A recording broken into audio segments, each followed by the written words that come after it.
뉴스타트 3부로 이어가겠습니다. 윤석열 전 대통령이 형사법정 내 피고인석에 앉은 모습이 언론을 통해 공개됩니다. 법원이 다음 주 월요일에 예정된 윤 전 대통령의 2차 공판기일 법정 내부 촬영을 허가한 겁니다. 권준수 기자입니다. 윤석열 전 대통령이 피고인석에 앉은 모습이 공개됩니다.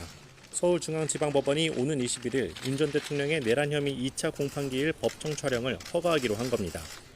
다만 사전에 협의된 사람만 지정된 장소에서 재판이 본격적으로 시작되기 전까지 촬영 가능하고 선고 기일이 아닌 점 등을 고려해 생중계는 허용되지 않았습니다. 재판부는 국민적 관심도와 국민의 알 권리, 그리고 피고인 등 관계인의 법익 등을 종합적으로 고려했다고 설명했습니다. 앞서 지난 14일 첫 공판 때는 재판부가 촬영 신청을 받아들이지 않아 일각에서 특혜 시비가 일었고, 재판부가 직접 신청서가 너무 늦게 제출돼 피고인 의견을 묻는 절차 등을 거치지 못해 기각했다고 설명하기도 했습니다.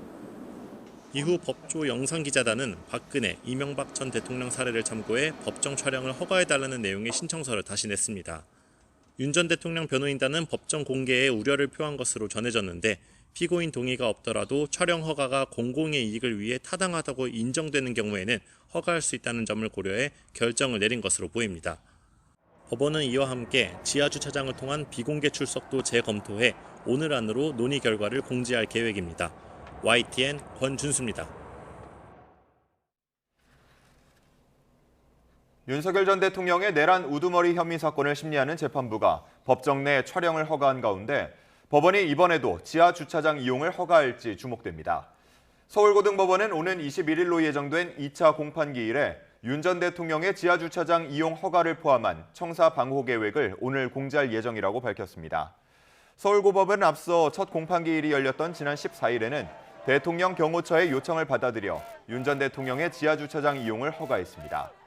윤 전 대통령은 곧바로 지하주차장으로 이동하면서 취재진 접근이 완전히 제한됐고 차를 타고 이동하는 일부 모습만 포착됐습니다. 더불어민주당이 첫 순회지인 충청권 경선에 돌입한 가운데 이재명 예비후보는 대전을 찾아 이른바 중원 민심 잡기에 집중했습니다. 김경수, 김동연 두 후보도 세종시 행정수도 이전론을 한 목소리로 꺼내들었습니다. 황보혜경 기자입니다. 지역 순회 경선의 첫 승부처인 충청을 찾은 이재명 예비후보, 세종을 행정수도의 중심지로 만들겠다는 첫 번째 지역 공약을 발표했습니다. 사회적 합의를 거쳐 국회와 대통령실을 완전히 세종으로 옮기고 공공기관 이전도 다시 추진하겠다는 겁니다. 국토 균형 발전 그리고 수도권 집중 문제를 해결하는 것은 대한민국의 미래를 위해서 반드시 필요한 일입니다. 대전을 세계적인 과학 수도로 만들겠다는 구상도 밝혔습니다. 또 대전 국방과학연구소를 방문해 방위산업 4대 강국으로 발돋움하기 위한 K방산 육성 공약도 제시했습니다. 선거 승부를 가르는 이른바 캐스팅 보터로 꼽히는 충청에서 지난 20대 대선 당시 패배를 경험했던 만큼 충청의 사위를 내세우며 바닥 민심을 파고들었습니다. 김경수 전 경남지사와 김동연 경기지사도 잇따라 세종 행정수도 이전 공약을 발표하는 등 중원 민심 공약에 공을 들였습니다. 법적 정비를 통해서 최대한 빠른 시일 내에 행정수도를 이전하는 것이 맞다 이렇게 생각합니다. 제가 대통령 만약에 당선이 되면 바로 다음 날 세종에서 직무하겠다고 하는 말씀을 드렸고, 오는 19일 충청권 경선 결과 발표를 앞두고 민주당 대권 주자들은 오늘 첫 방송 토론회에서 치열한 공방을 벌일 전망입니다. 민주당은 다음 주 초 온라인 토론회를 한 차례 더 진행할 예정인데, 토론회 전에 사실상 경선 투표가 진행된 데 대한 일부 후보들의 불만을 감안한 조치란 해석도 나옵니다. YTN 황보혜경입니다. 네, 이런 가운데 더불어민주당 대선 경선 후보들이 참석하는 첫 TV 토론회가 오늘 열립니다. 민주당 이재명, 김경수, 김동연 경선 후보는 오늘 저녁 방송사 주관 토론회에 참석할 예정인데요. 80분 동안 진행되는 이번 토론에선 정치와 경제, 외교, 안보, 사회 분야 등 3가지 주제를 놓고 사회적 공통질문과 주도권 토론 방식으로 진행됩니다.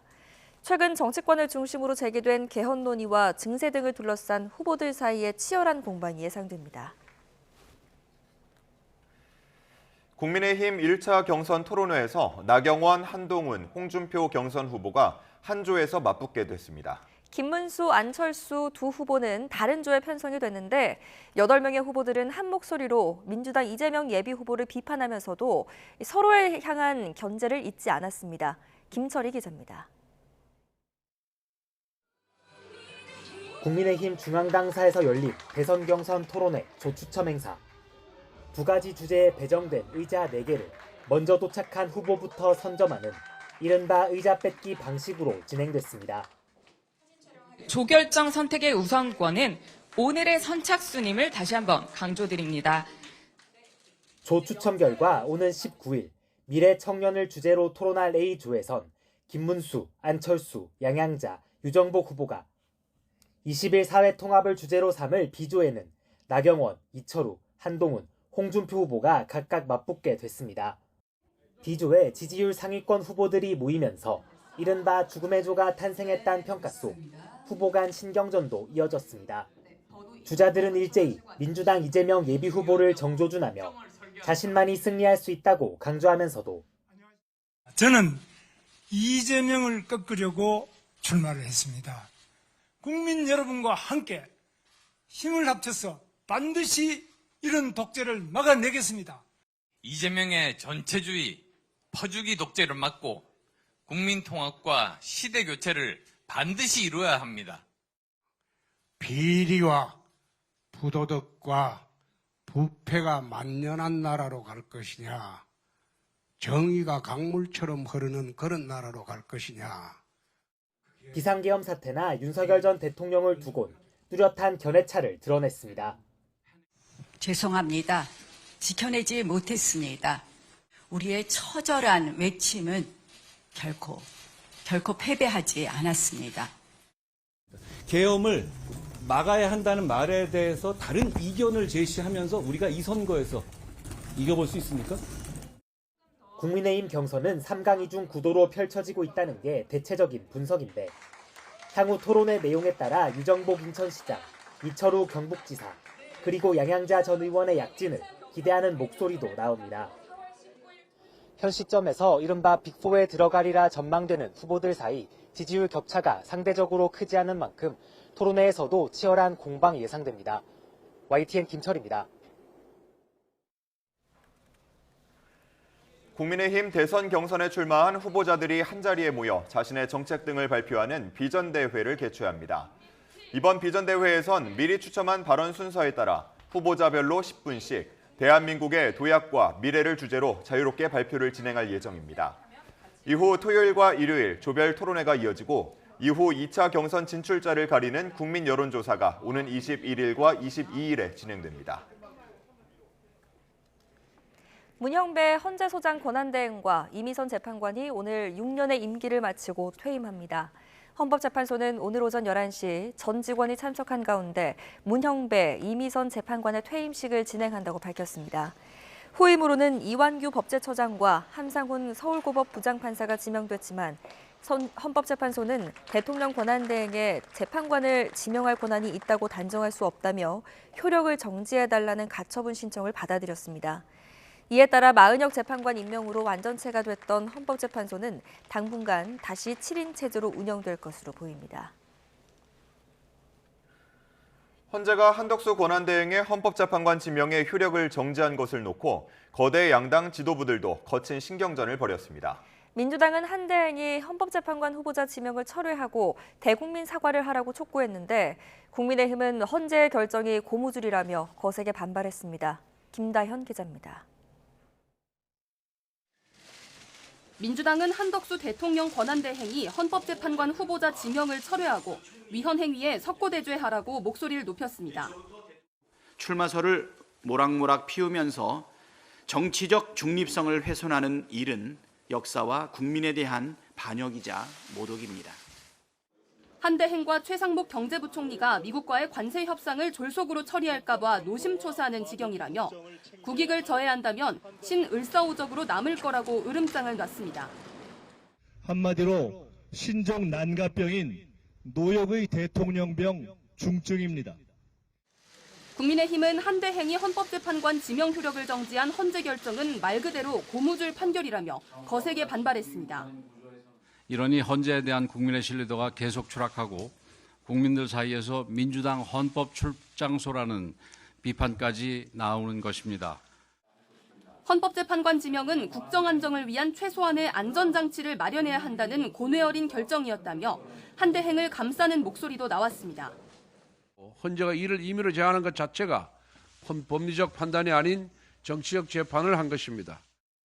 민주당은 조기 대선 국면과 미국과의 관세 협상 등을 감안해 한덕수 대행 재탄핵 추진은 일단 보류하는 분위기입니다. 국민의힘에선 헌재 결정을 다소 예상치 못했던 분위기 속 헌재를 향해 본안 소송에서 결정이 바로잡히길 바란다고 요구했습니다. YTN 김다현입니다. 트럼프 미 대통령이 관세 전쟁을 벌이고 있는 중국에 대해 결국 좋은 협정을 맺을 것이라고 강조했습니다. 하지만 시진핑 주석이 동남아 3국을 순방하며 동맹 구축에 나선 데 대해서는 누구도 미국과 경쟁할 수 없다고 날을 세웠습니다. 워싱턴 홍상희 특파원입니다. 중국과의 팽팽한 기싸움이 계속되고 있지만 트럼프 대통령은 여전히 낙관적인 전망을 내놨습니다. You said that you have a good relationship with President Xi. Why not pick up the phone and call him and make a deal? Oh, we're going to make a deal. We'll have a deal. I think we're going to make a very good deal with China. 시진핑 주석이 49%의 관세 폭탄을 맞은 캄보디아 등 동남아 3국 순방에 나선 데 대해서도 그 누구도 미국과 경쟁할 수 없다며 걱정하지 않는다고 답했습니다.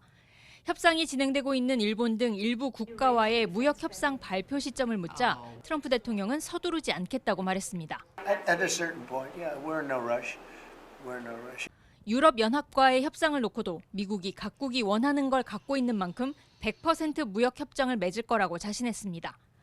정상회담에 나선 멜로니 이탈리아 총리는 미국을 신뢰하지 않았다면 오지도 않았을 거라며 트럼프 대통령을 추켜 세웠습니다. My goal would be invite President Trump to pay an official visit to Italy and understand if there's a possibility when he comes to organize also such a meeting with Europe. 멜로니 총리는 북대서양 조약기구 나토의 국방비도 국내 총생산 대비 2%로 올리겠다고 약속했습니다.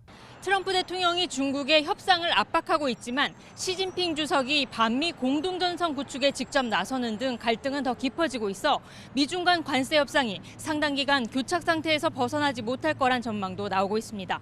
워싱턴에서 YTN 홍상입니다. 미국 플로리다주 테러해시에 있는 플로리다 주립대에서 총기 난사 사건이 발생해 적어도 2명이 숨졌습니다. 플로리다 주립대 경찰당국은 기자회견에서 이번 사건으로 2명이 숨지고 적어도 5명이 다쳐 병원에 이송됐다고 발표했습니다. 현장에서 체포돼 병원으로 옮겨진 용의자는 지역 치안을 담당하는 부보안관의 20살 아들로 부보안관의 업무용 총기가 현장에서 발견됐다고 경찰은 밝혔습니다.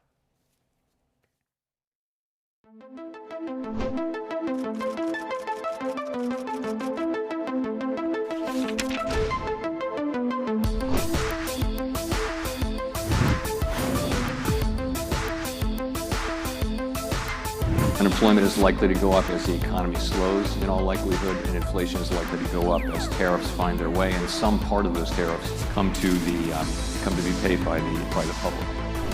Always too late, too slow, and I'm not happy with him. I let him know it, and if I want him out, he'll be out of there real fast, believe me. He's like water.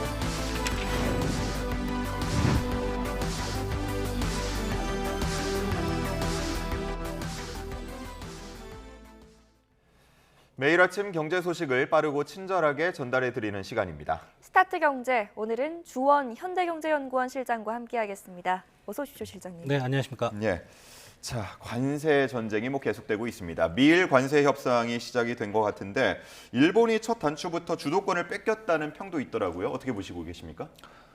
지금 이제 일본에서 미국으로 넘어간 사람들은 장관급이거든요. 장관급인데 한 며칠 전만 해도 트럼프가 그 회담에 참석하겠다 이랬는데 실제로 참석하지는 않았고 그 아카자와 경제재생 담당상 장관과 한 1시간 정도 면담을 했는데 면담에서 특별히 트럼프가 뭔가를 압박하거나 이런 건 없었는데 그 부분을 해서 트럼프가 SNS에 이런 얘기를 했거든요. 방위비 문제를 언급을 했어요. 예. 지금 일본에서 미국으로 넘어간 그 협상 담당한 사람들 중에 일본 방위성 사람은 없습니다. 그러니까 한 방 맞은 거죠. 예, 그러니까 지금 일본 방위비가 GDP에서 차지하는 비중이 한 1.3%, 일본 정부가 한 2%까지 뭐 올려야 된다 이랬는데 트럼프가 최근에 한 3%까지 또 얘기를 했는데 이거는 일본 입장에 상당히 좀 곤혹스럽죠. 그래서 어떤 주도권을 좀 뺏기는 모양새인데 일본에선 그나마 안도하는 게 이제 환율 문제는 조금 미국 쪽에서 좀 얘기를 좀 안 하는 거 자제를 하는 것 같아요. 그래서 그런 부분이 있긴 한데 아무튼 주도권은 미국으로 넘어간 건 맞는 것 같습니다. 네. 트럼프는 일본과 멕시코와 또 생산적인 소통을 했다 이렇게 입장을 밝히고 있는데 이건 트럼프의 입장일 뿐이고요. 중국과도 무역협정 맺겠다 또 이런 입장을 밝혔거든요. 근데 얼마 전에 또 245%라는 정말 와닿지도 않는 숫자를 얘기하지 않았습니까? 성미가 뭘까요? 트럼프가 초반에 중국에 대해서 관세를 할 때는 이제 펜타닐, 그래서 10+10을 20%부터 시작을 했는데 그게 뭐 125%, 그다음에 245% 넘어갔거든요. 근데 중국에 대해서 관세를 245%로 때리는 이유는 트럼프가 이제 취임하자마자 그런 얘기를 했거든요. 멕시코, 캐나다 정상들하고 이제 통화도 했고 아마 이제 시진핑 주석이 곧 자기한테 전화를 걸어올 거다. 근데 전화가 없었죠. 네. 예, 그러니까 뭐 일종의 짝사랑인 거죠. 내가 어젯밤에 전화했는데 왜 전화를 안 받니? 전화 한 통화 없고. 네. 그러니까 계속 이제 트럼프가 열을 올리는 것 같고. 네, 네. 중국의 입장에서는 미국과 관세 전쟁에서 물러설 그런 의도가 전혀 없는 것 같아요. 네. 예. 그러니까 갈 때까지 가보자. 어차피 뭐 100%나 200%나 300%나 1000%나 중국 물건이 미국에서 안 팔리는 건 똑같다. 지금서부터 이제 관세를 이렇게 올려봐야 뭐 중국은 뭐 어차피 그게 그거다라는 거고 중국 내부적으로도 최근에 이제 경제 상황이 워낙 안 좋다 보니까 이럴 때는 이제 정치적으로는 내부의 불만이 팽배할 때는 바깥에다 화살을 돌리는 게 제일 좋죠. 미국이 우리를 압박하고 있다. 네. 맞서 싸우자, 우리 단결하자. 이런 정치적 메시지를 내기도 딱 좋거든요. 그래서 물론 이제 세상 일은 어떻게 될지 모르겠지만 지금은 트럼프가 시진핑한테 거의 지금 완패를 당하고 있다는 느낌입니다. 네. 예, 그렇게 평가를 하시는군요.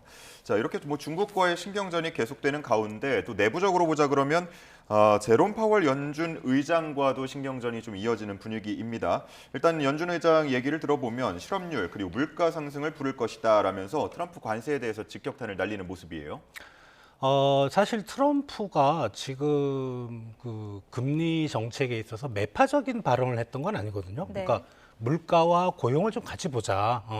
고용은 이제 경기 침체를 의미하는 거고 물가는 고물가를 의미하는 건데 관세 충격이 1차적으로 끝날 수도 있다 이런 말을 했거든요. 예.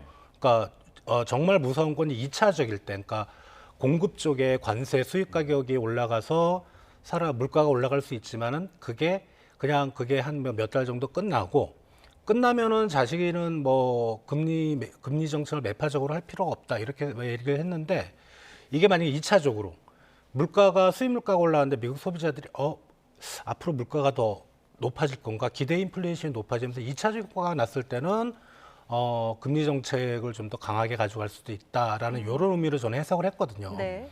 근데 트럼프는 당장 금리를 내려라 이렇게 계속 얘기를 하고 있으니까. 그렇지. 왜냐하면 지금 미국의 가장 안 좋은 사이드가 이제 주택 시장인데 주택 시장이 계속 침체되는 이유는 이 모기지 금리가 높습니다. 그러니까 미국의 어떤 정책 금리 자체가 높다 보니까 모기지 금리가 안 빠지고 있거든요.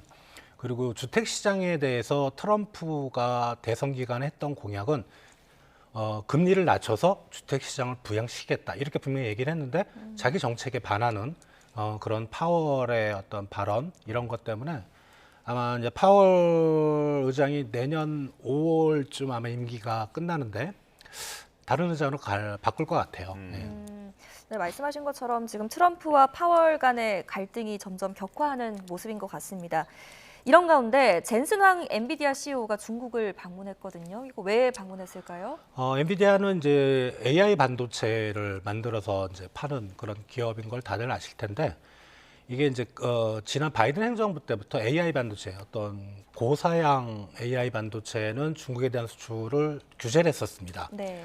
근데 이제 엔비디아에서 그거를 이제 규제를 우회하기 위해 그 미국이 내세운 조건들을 좀 낮추면 저사양 AI 반도체 H20이라고 그러죠. 네. 예, 그거를 중국에 수출했는데 트럼프가 그것마저 수출하지 말아라.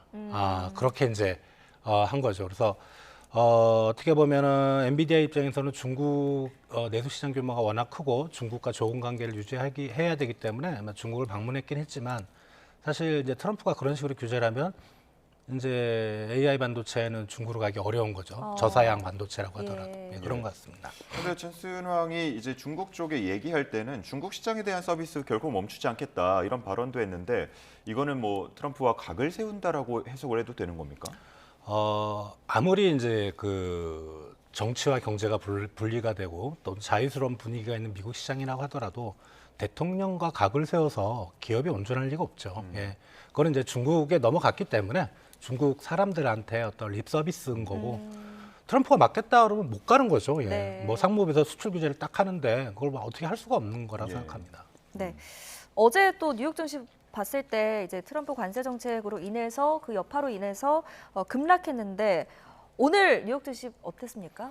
혼조세였거든요. 네. 뭐 소폭 오르고 내리고 3대 지수가. 그런데 지금 주목할 거는 역시 엔비디아입니다. 어제 한 7% 빠졌는데 오늘도 한 3% 정도 빠졌거든요. 네. 이 부분인 것 같습니다. 중국이 이제 앞으로 반도체 칩을 못 판다는 그런 실적에 대한 저하에 대한 우려. 그래서 기술주 중심으로 해서 나스닥이 좀 빠진 것 같고 다우존스 빠졌고. 근데 S&P는 좀 올랐어요. 그래서 혼조세는 있지만 아무튼 테크 기업들이 약간씩 좀 주춤거린 그런 모습입니다. 네. 자, 이제 우리 이야기도 좀 해보도록 하겠습니다. 경제투톱이 다음 주에 방미를 할 예정입니다. 한덕수 대통령 권한대행, 통상 현황을 중심으로 고위급 대화가 활발히 이루어졌다고 말하기도 했는데 지금 2+2 협상 성사가 될까 이 부분에 집중이 관심 모아지고 있는 분위기입니다. 어떻게 보십니까? 우리 이제 기재부 장관하고 산업부 장관하고 이제 투고 그쪽에 이제 베센트 재무장관하고 또 이제 이렇게 상무부 장관 이런 식으로 해서 2+2인데 가능은 한 것 같아요. 그리고 다만 이제 이게 좀 2달 후에는 또 이제 정권이 새로운 정부가 좀 들어서잖아요. 그러면 어떻게 될지 모르기 때문에 아마 그 협의의 내용은 좀 큰 틀에서 구체적으로 여기서 뭐 결정을 해버리면 다음 정부에서 상당히 좀 곤혹스러울 수가 있거든요. 큰 틀에서 얘기하고 그리고 이제 우리가 좀 민감한 부분이 있습니다. 우리도 역시 방위비가 좀 걸리거든요. 그래서 그런 부분은 뭐 논의해서 좀 뺀다든가 뭐 이런 식의 뭐 구체적인 내용까지는 제가 알 수 없겠지만 좀 큰 틀에서 다음 정부가 좀 운신의 폭을 넓힐 수 있는 그런 방향으로 아마 협상에 임하지 않을까 생각이 됩니다. 민감한 현안에 대해서는 좀 유예를 할 것이고 그럼 알래스카 LNG 같은 얘기도 나오게 될까요? 지금 이제 LNG는 사실 우리가 미국에서 많이 수입을 했거든요. 이게 원래는 트럼프 1기 2017년 이전만 해도 거의 수입을 안 했는데 그때부터 바이든 행정부터까지 막 늘었습니다. 저희 비중이 한 제 기억으로는 10%, 20% 정도 차지하고 있거든요. LNG가. 그런데 이제 그게 알래스카 LNG가 아니고요. 멕시코만에서 오는 LNG입니다. 그 알래스카 쪽은 이제 거기 그 알래스카에서 생산되는 LNG를 그 미국에서 원하는 거는 이제 태평양 쪽으로 수출길이 없어요. 파이프라인을 좀 깔고 싶다. 그게 한 1,200km 정도 되는데 거기에 이제 우리 기업들이 투자해 달라고 최근에 이제 알래스카 주지사가 오기도 했었고. 근데 그게 대규모 프로젝트잖아요. 1,200km면은 우리 서울에서 부산까지가 한 500 정도 되는데 그 2배가 훨씬 넘잖아요. 그렇죠, 예. 그게 상당히 좀 리스크도 좀 있는 것 같고 또 채산성도 좀 따져봐야 돼서 그 부분에 대해서 우리 이제 넘어가신 두 분의 장관이 뭔가 구체적인 협약을 맺을 것 같지는 않아요. 큰 틀에서 뭐 MOU 정도 제가 생각하기에는 그 정도지 않을까 생각이 됩니다. 네.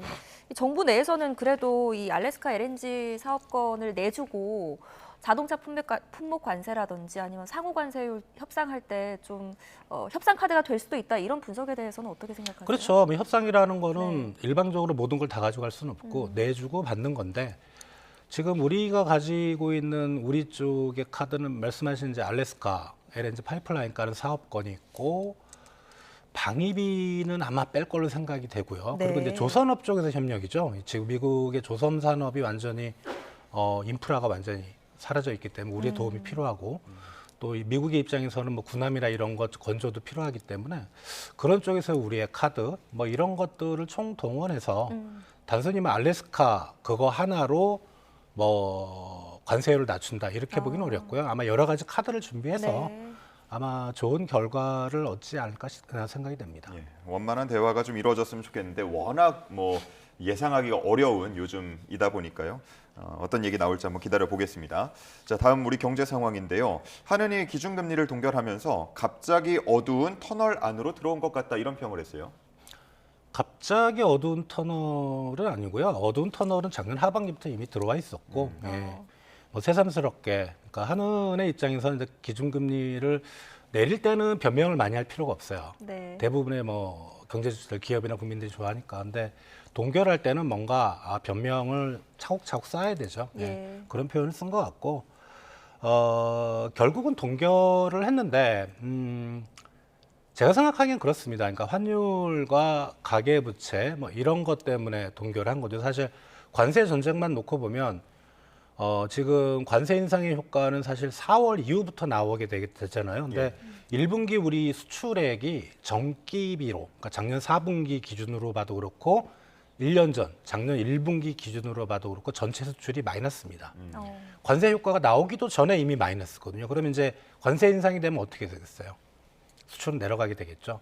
지금 내수는 이미 엉망이고 유일하게 성장을 받쳐주는 엔진인 수출마저 앞으로 떨어진다면 우리나라 경제 성장률은 급락하게 됩니다. 경기 침체가 이루어질 수밖에 없고 이미 작년 2분기부터 우리나라 성장률은 마이너스가 나왔거든요. 그렇다면 이번에는 동결보다는 일부 이제 금통위원 분 중에 소수 의견이 금리를 인하하자는 의견도 있었는데 저도 인하를 하는 게 맞지 않았나.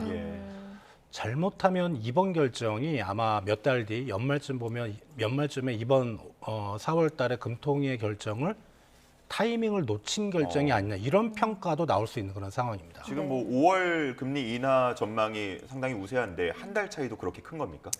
일단은 5월 금리 전망 인하가 전망이 우세하다는 것도 시간이 지나면서 어떻게 될지 모르는 게 그 전에 앞서서 우리가 5월 한 말쯤이고 5월 7일 날 미 연준의 FOMC가 있습니다.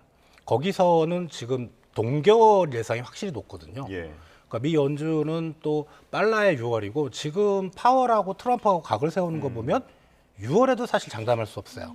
그런 분위기라면 우리가 5월 달에 동결을 가지고 갈 가능성도 있거든요. 그럼 상반기 중에는 우리는 없는 겁니다. 6월에 금통위가 없기 때문에 이제 그러면은 정말 타이밍을 완전히 놓치는 게 아닌가 그런 생각도 듭니다. 네, 알겠습니다. 트럼프 관세 정책의 여파 그리고 또 한은의 금리 동결 이야기까지 나눠봤습니다. 오늘 여기까지 듣겠습니다. 지금까지 주원 현대경제연구원 실장과 함께했습니다. 잘 들었습니다.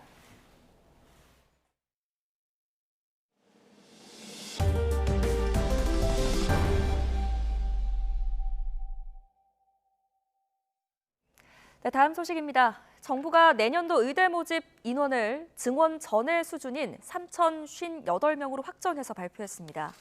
이주호 부총리 겸 교육부 장관은 정부 서울청사 브리핑에서 2026학년도 의대 정원을 3,058명으로 결정했다고 밝혔습니다. 지난해 2월 의대 모집 인원을 5,058명으로 2,000명 늘린 지 1년여 만에 원위치를 한 것입니다. 이 부총리는 의대생 복귀가 애초 목표보다 미진하지만 의대 교육을 정상화해야 한다는 의대 총장과 학장의 건의를 수용했다고 설명했습니다. 현재 전국 40개 의과대학의 수업 복귀율이 30%를 밑도는 것으로 파악됐습니다. 교육부 관계자는 그제 기준으로 40개 대학 의대생의 평균 수업 참여율이 25.9%로 집계됐다고 밝혔습니다. 의사 국가고시를 봐야 하는 본과 4학년생 참여율이 35.7%로 가장 높았고 증원되지 않은 서울 소재 의대 평균 수업 참여율은 40%에 육박하는 것으로 나타났습니다. 방금 전해드린 것처럼 2026학년도 의대 정원을 3,058명으로 되돌린 데 대해서 의료계에서는 일부 긍정적인 평가가 나왔습니다. 하지만 수업 거부 투쟁 중인 의대생들이 별다른 반응을 보이지 않고 있어서 대규모 유급에 따른 의대 교육 붕괴 우려를 배제할 수 없는 상황입니다. 권민석 기자입니다. 의료계 최대 단체인 대한의사협회는 2026학년도 의대 정원 동결을 한 걸음 진전으로 평가했습니다. 다만 의대생이 수업에 복귀할지는 오롯이 개인 판단에 맡겨야 한다면서 대통령이 없는 지금 정부가 할 일은 의료개혁 중단이라고 못 박았습니다. 만시지탄이나 이제라도 정상으로 돌아가는 한 걸음을 내디딘 것으로 평가합니다. 의료개혁과제를 추진하는 것을 멈추고 정리한 후 추후 의료계와 지속 가능한 개혁을 추진해야 합니다. 직접 당사자인 의대생 단체는 별도의 입장 표명 없이 상황을 주시하고 있고 의대생들도 전원 복귀 조건을 철회한 정부의 유화책에 특별히 반응하지 않고 있습니다. 교육부는 수업에 참여하는 26%가 마중물이 돼 복귀율이 더 올라갈 것으로 기대하지만 상황은 녹록지 않습니다. 고려대와 연세대가 미복귀생에게 유급을 확정 통지하는 등 이달 말까지 의대 32곳에서 본과 4학년의 유급 예정일이 도래합니다. 계속된 수업 거부로 대규모 유급이 누적될 경우 2, 4, 2, 5학번에 더해 내년도 신입생인 2, 6학번까지 한꺼번에 교육받아야 하는 트리플링 우려가 현실화할 수 있습니다. 의대 측은 물론 정부도 2학번까지는 가능하지만 3학번 동시 교육은 불가하다며 학사 일정만큼은 원칙대로 적용하겠다고 강조했습니다.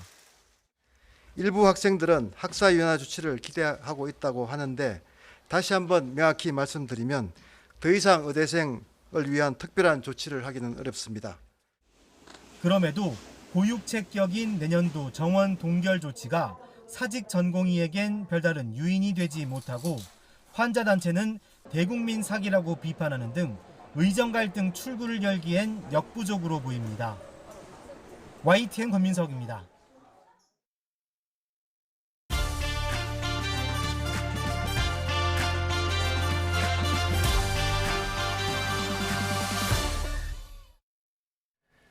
금요일 아침 한 주간의 연예계 소식을 전해드리는 시간입니다.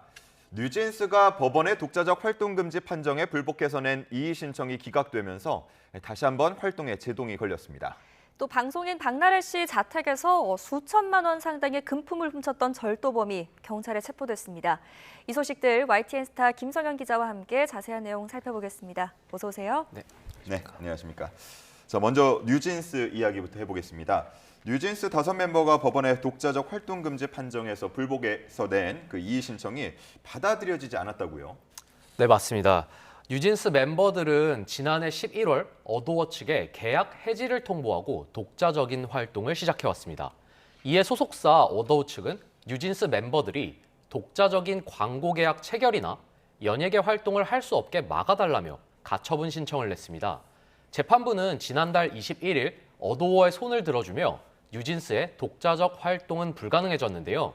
이에 뉴진스 멤버들이 이의 신청을 냈으나 법원이 이를 기각하며 앞서 내린 결정을 유지한 것입니다. 네, 제가 좀 찾아보니까 해당 사건에 대해서 좀 여론의 반응도 다양한 것 같던데 이의 신청이 기각되자 뉴진스 멤버들이 또 즉시 항고를 했다고요? 네, 맞습니다. 뉴진스 멤버들은 법원의 판정에 불복해서 곧바로 항고장을 제출했습니다. 이에 따라 어도어와 뉴진스 사이 가처분 사건은 다시금 법원의 판단을 받게 됐습니다. 한편 이와는 별개로 어도어가 뉴진스 멤버들을 상대로 낸 전속 계약 유효 확인, 본안 소송 1심 또한 진행 중인데요.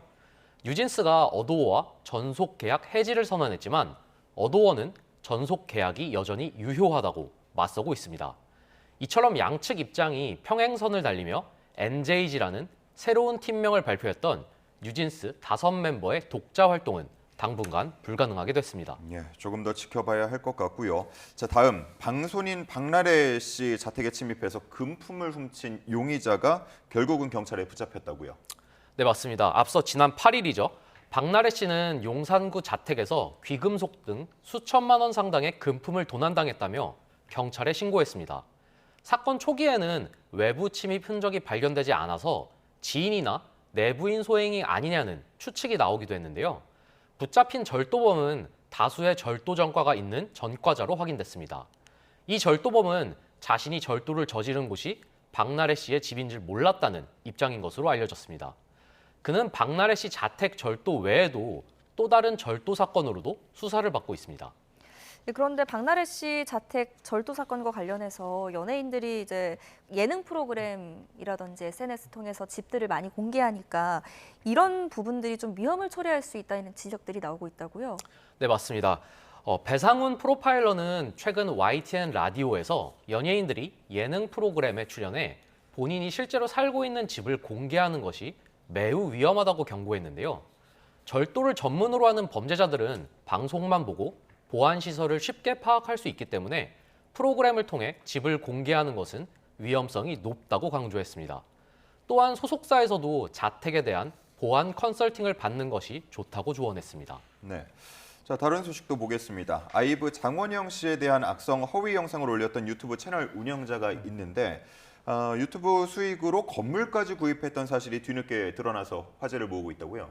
네, 맞습니다. 아이브의 장원영 씨, 그리고 방탄소년단 B와 정국 씨 등에 대한 허위 영상을 올려왔던 유튜브 채널 탈덕 수용소의 운영자 박 씨가 채널 수익으로 부동산까지 구입했던 것으로 전해졌습니다.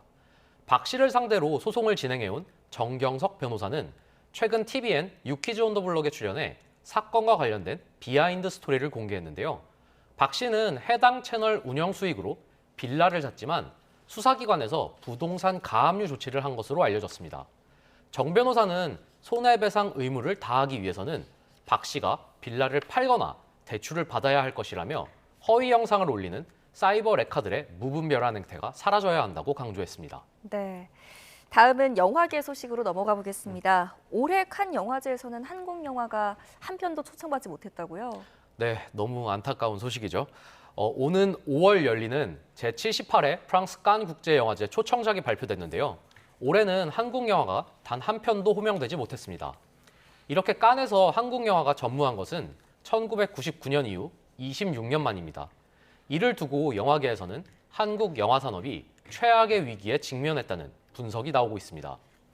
위기 원인을 두고는 여러 분석이 쏟아지고 있는데요. 코로나 이후에 영화에 대한 투자 축소와 OTT 플랫폼 중심으로 변화한 제작 환경 등 산업 구조 자체가 한계에 봉착했다는 해석이 지배적입니다. 이런 상황을 타개하지 못한다면 칸과 아카데미를 휩쓸었던 기생충의 영광을 넘어설 한국 영화는 등장하기 어렵다는 우려의 목소리가 계속되고 있습니다. 네, 이런 분위기가 오래가지는 않았으면 좋겠습니다. 자, 이렇게 연예계 소식 알아봤습니다. YTN 스타 김성현 기자였습니다. 고맙습니다. 잘 들었습니다.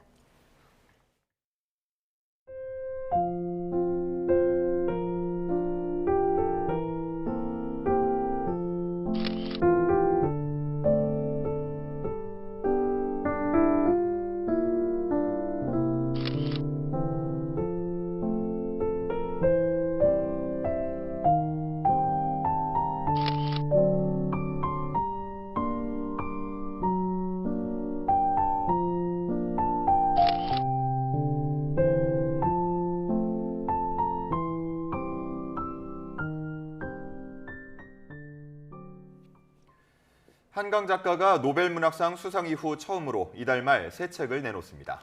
지난해 노벨문학상 수상 강연문을 포함해서 그동안 발표되지 않은 시와 산문 등이 실린 산문집입니다. 박순표 기자입니다. 한강 작가의 새 책은 소설이 아니라 산문집입니다. 발표되지 않은 시와 산문, 정원일기 등을 추렸는데 재작년부터 준비해온 책입니다. 준비기간 노벨문학상의 영예를 안으면서 수상 강연문이 새로 추가됐고 산문집의 제목 빛과 실도 강연문에서 따왔습니다. 사랑이란 무엇일까? 우리의 가슴과 가슴 사이를 연결해주는 금실이지. 뛰는 가슴 속 내 심장. 우리의 가슴과 가슴 사이. 그걸 잇는 금실. 빛을 내는 실. 한강 작가는 2003년 첫 산문집을 시작으로 지금까지 3권의 산문집을 냈습니다. 새로운 소설도 준비 중입니다. 2015년 황순원 문학상을 받은 눈 한 송이가 녹는 동안, 2018년 김유정 문학상을 받은 작별에 이어 눈과 겨울 이미지를 담은 겨울 3부작의 마지막 소설입니다. 올해 출간이 목표입니다. 70세, 80세까지 현역으로 활동하는 작가들도 계시지만 그것은 여러모로 행운이 따라야 하는 일이니 일단 앞으로 6년 동안은 지금 마음속에서 굴리고 있는 책 3권을 쓰는 일에 몰두하고 싶습니다. 한강 작가는 노벨문학상 수상 이후 국내외 초청 행사를 모두 거절하고 집필 활동에만 시간을 할애하고 있습니다. 새 책이 나오더라도 책을 통해서만 말하겠다는 작가의 뜻에 따라 최소한의 대외 활동만 할 것으로 알려졌습니다. YTN 박순표입니다. 네, 끝으로 출근길 날씨 알아보겠습니다. YTN 야외 스튜디오 연결합니다. 고은재 캐스터. 네, 고은재입니다. 네, 한 주 사이에 계절이 몇 번씩 바뀌는 것 같습니다. 어제 낮 동안은 초여름 같던데 오늘은 어떻습니까? 네, 주 초만 해도 거꾸로 가던 계절의 시계가 이번에는 여름까지 달려나간 듯합니다. 이 따뜻하고 습한 남서풍의 영향으로 오늘 아침 출근길 공기도 무척 부드러운데요. 현재 서울 기온이 17도 안팎으로 마치 초여름 아침 같은 기온을 보이고 있고요. 한낮에는 22도까지 올라서 어제보다는 조금 낮겠지만 여전히 예년 수준을 크게 웃돌겠습니다. 오늘 낮 동안에는 기온이 30도에 육박하는 곳이 있다고요? 네, 그렇습니다. 어제도 삼척과 울진 등 해안가를 중심으로 기온이 30도 가깝게 치솟은 곳이 있었는데요. 오늘은 낮 동안 대구 29도 등 경북 지역을 중심으로 마치 6월 중순 같은 초여름 더위가 이어지겠습니다. 오늘 따뜻한 공기 속에 전국 하늘에는 가끔 구름만 많겠습니다. 다만 출근길 서해안과 충청 이남 내륙을 중심으로는 안개가 시야를 가리고 있는데요. 특히 해안과 강 근처 도로에서는 교통안전에 각별한 주의가 필요하겠습니다. 해가 떠오르면 안개는 걷히겠지만 바람을 타고 먼지가 유입되겠습니다. 오후부터 수도권에서 밤부터는 충청과 전북에서 스모그로 초미세먼지 농도가 짙어지겠고요. 일부 동쪽 지역에서는 낮 동안 황사의 영향을 받을 수 있겠습니다. 오늘 출근길 어제보다도 공기가 부드럽습니다. 현재 서울 기온이 16.5도, 대전은 17.9도 보이고 있고요. 한낮 기온은 서울이 22도로 무척 따뜻하겠고 대전 27도, 대구 29도 등 충청 이남 지역에서는 봄보다는 여름 같은 날씨가 이어지겠습니다. 주말인 내일은 전국에 비가 내리면서 초여름 더위는 한풀 식겠습니다. 오전에 경기 북부와 강원 북부를 시작으로 오후부터 비구름이 점차 남하하겠는데요. 양은 5에서 20mm로 많지 않지만 중부지방은 돌풍과 벼락을 동반할 수 있겠습니다. 오늘 해안과 산간 지역을 중심으로는 초속 15m 이상의 돌풍이 불겠습니다. 강풍으로 인한 피해 없도록 시설물 정비 잘해주셔야겠습니다. 지금까지 서울 상암동에서 YTN 고은재입니다. 이상으로 뉴스타트 마칩니다. 활기찬 아침 보내시기 바랍니다. 시청해주셔서 고맙습니다.